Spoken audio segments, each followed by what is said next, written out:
नीतीश कुमार के राज्यसभा के लिए चुने जाने की प्रक्रिया के बीच भी उनकी समृद्धि यात्रा जारी रहने की संभावना जताई जा रही है।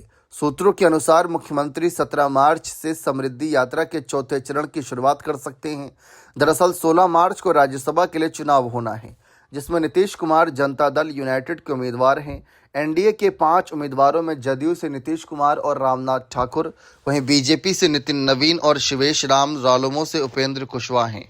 वहीं इसी बीच नीतीश कुमार के बिहार में लगातार जिलों का दौरा करने की योजना को लेकर राजनीतिक हलकों में चर्चा तेज हो गई।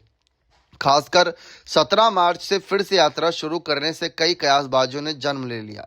समृद्धि यात्रा के तीसरे चरण के तहत मुख्यमंत्री 10 से 14 मार्च तक सीमांचल और कोसी क्षेत्र के विभिन्न जिलों का दौरा कर रहे हैं।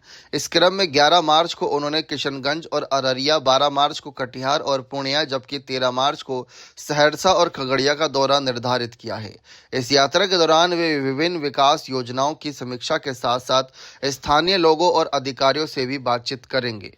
अब समृद्धि यात्रा के चौथे चरण की संभावित शुरुआत की चर्चा ने एनडीए खेमे में कई तरीके की अटकलों को जन्म दे दिया। राजनीतिक विश्लेषकों का मानना है कि एक और नीतीश कुमार राज्यसभा जा रहे हैं, वहीं दूसरी ओर बिहार में उनकी जमीनी सक्रियता लगातार बनी हुई है। बताया जा रहा है कि अप्रैल से शुरू होगा। अब जिस तरीके से राज्यसभा सदस्य के रूप में उनका कार्यकाल है, अप्रैल से शुरू होगा। ऐसे में 17 मार्च से प्रस्तावित समृद्धि यात्रा का चौथा चरण राजनीतिक और प्रशासनिक दृष्टि से काफी महत्वपूर्ण है। माना जा रहा है कि इसी दौरान मुख्यमंत्री राज्य के विभिन्न जिलों में विकास योजनाओं के प्रति प्रगति का जायजा लेते हुए सरकार की प्राथमिकताओं को आगे बढ़ाने का संदेश देंगे। वहीं बिहार विधानसभा में एनडीए के 202 विधायकों के संख्या बल के कारण 4 सीट तो एनडीए जीत पाएगी, जबकि 5वीं सीट के लिए 38 विधायक ही बचते हैं। दूसरी ओर तेजस्वी ने अपनी पार्टी से एडी सिंह को उम्मीदवार बनाया। इसी कारण 16 मार्च को मतदान होगा और उसके बाद ही तय होगा कि 5वीं सीट की लड़ाई में एनडीए या आरजेडी किसकी जीत होगी। फिलहाल नीतीश कुमार के इस फैसले पर काफी चर्चा हो रही है कि राज्यसभा जा रहे हैं 16 को।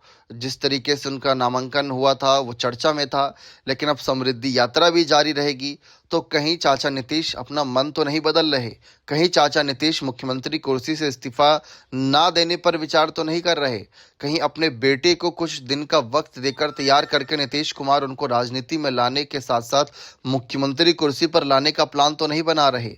ये फैसला बीजेपी की टेंशन बढ़ा रहा है, क्योंकि भाजपा में अंदर खाने यह चर्चा चल रही है कि नीतीश के इस्तीफा देते ही बीजेपी का मुख्यमंत्री बनना तय है।